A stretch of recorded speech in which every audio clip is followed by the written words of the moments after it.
Olá, caro aluno. Olá, minha cara aluna. Aqui é o professor Samuel na área e hoje nós falaremos sobre a incapacidade relativa. Na aula passada, nós falamos sobre a incapacidade absoluta e hoje abordaremos o artigo 4º do Código Civil. Ele diz o seguinte: são incapazes relativamente a certos atos ou a maneira de os exercer, inciso 1, os maiores de 16 e menores de 18 anos, 2, os ébrios habituais e os viciados em tóxico, 3, aqueles que, por causa transitória ou permanente, não puderem exprimir a sua vontade, quarto, os pródigos. E o parágrafo único diz que a capacidade dos indígenas será regulada por legislação especial. Então, agora nós falaremos sobre cada um deles. Os maiores de 16 e menores de 18 anos é simples, digamos que é o mais fácil de todos. Então, aqui cumpre ressaltar apenas que eles necessitam de uma assistência. Então, inúmeros atos eles serão acompanhados. Na aula anterior, nós falamos sobre os menores de 16 anos.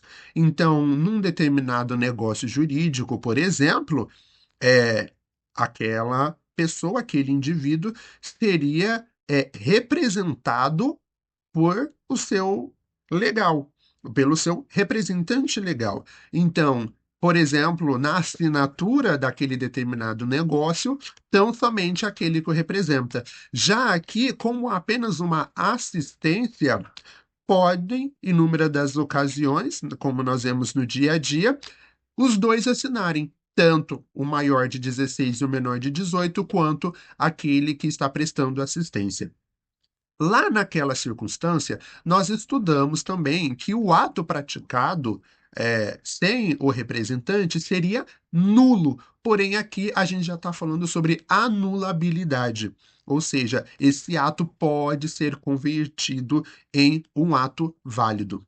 E aqui cumpre ressaltar que, caso esta pessoa, novamente, maior de 16, menor de 18, dolosamente oculta sua idade, na vida civil, esta pessoa perde essa proteção legal.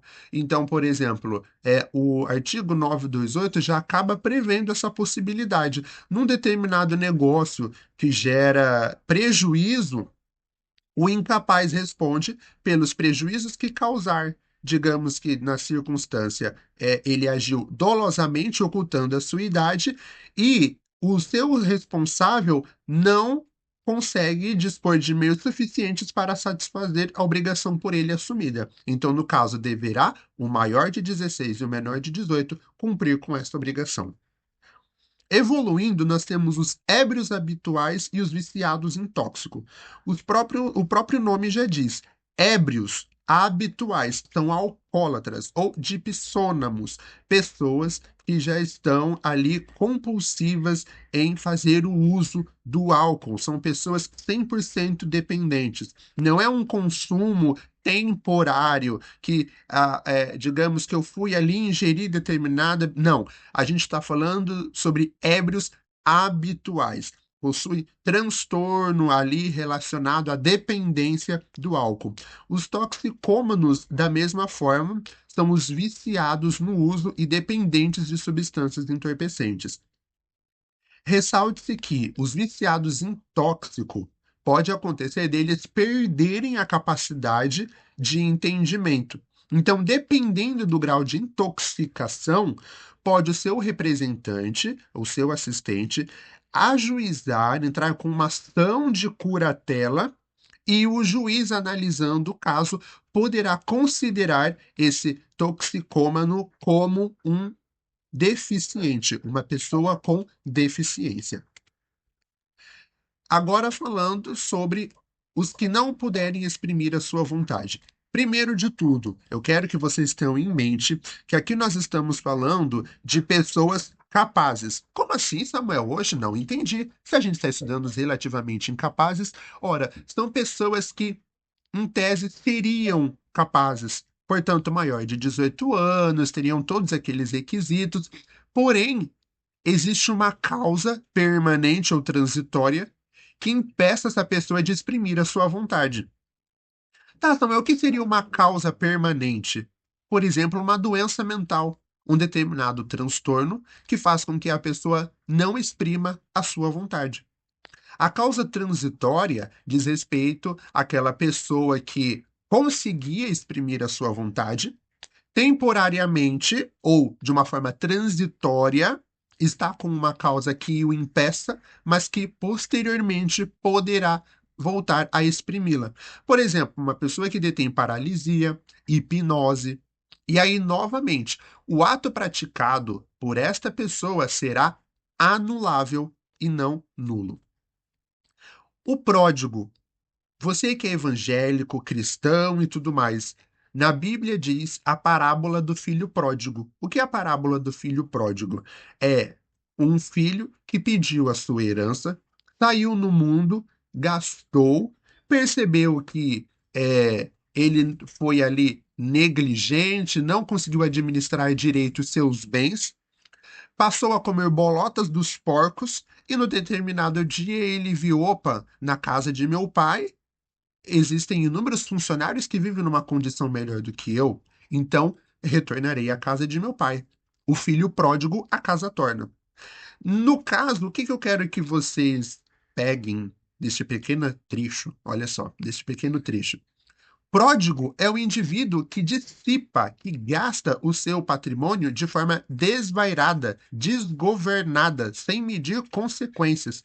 Trata-se de um desvio de personalidade e não propriamente de um estado de alienação mental. Então, não é aquele gastão ou aquela pessoa que viu uma promoção ali na prateleira, saiu comprando um monte de coisa. Ai, tô arrependido, sou pródigo, vamos invalidar, vamos. Não, não, não é disso. É uma pessoa que possui um desvio e ele simplesmente, a pessoa simplesmente sai gastando todo e qualquer patrimônio. Observações. Observação um: o Código Civil de 1916 tinha o entendimento de que você podia interditar ou colocar o pródigo como relativamente incapaz para proteger os bens do cônjuge, dos ascendentes, dos descendentes. Só que o código atual, o entendimento dele é o seguinte: a gente não está fazendo isso para proteger cônjuge, ascendente, filho, vô, pai. Não, a gente está fazendo isso para proteger o próprio pródigo, o próprio indivíduo. A segunda observação é o entendimento equivocado. Muitos acham que o pródigo ele fica impedido de exercer os atos da vida civil de qualquer forma, qualquer ato. Na realidade, não. O pródigo, ele fica impedido de praticar sem o curador ou determinado representante os atos relacionados à administração de bens ou de atos que possam comprometer o seu patrimônio. Tenha isso em mente, não se esqueça disso. É muito importante, vira e mexe cair em provas. E você, concurseiro, preste muita atenção nisso. Nós vimos que no parágrafo único diz que a capacidade dos índios seria regulada por legislação especial. E eu trouxe alguns aspectos aqui. Quando o Código Civil fala sobre índio, a gente está falando sobre índios ou silvícolas. E o que são esses? São habitantes das selvas, são pessoas não integradas à civilização. Adiantando um pouco mais, eu já trouxe a própria legislação especial. E aí o Estatuto do Índio diz que são considerados absolutamente incapazes os índios ou silvícolas. Samuel, mas por que nós estamos estudando aqui? Porque ele fala que é absolutamente incapaz o índio, porém ele traz uma exceção. A própria lei diz que o ato será válido se o índio revelar consciência e conhecimento daquilo que está sendo praticado. Portanto, se o índio, que embora seja ali absolutamente incapaz, ele sabe, ele tem conhecimento que aquele determinado ato que ele está praticando está na consciência dele, é aceitado por ele e principalmente não irá prejudicá-lo, aquele ato é considerado válido. Tá bom? Uma curiosidade também é que os índios não integrados, eles não estão obrigados à inscrição do nascimento, tá? O registro deles é feito em livro do próprio órgão federal de assistência ao índio. Concurseiro, preste atenção nisso. livro do próprio órgão federal de assistência ao índio. Ah, é a FUNAI? Próprio órgão federal de assistência ao índio. Ah, é pela Secretaria dos Indígenas. Não, não, não. Do próprio órgão federal de assistência ao índio. Inúmeros concursos aí pedem a lei seca. E lá não fala FUNAI, fala o próprio órgão federal de assistência ao índio. Samuel, você falou então que o Estatuto do Índio coloca ele mesmo como absolutamente incapaz.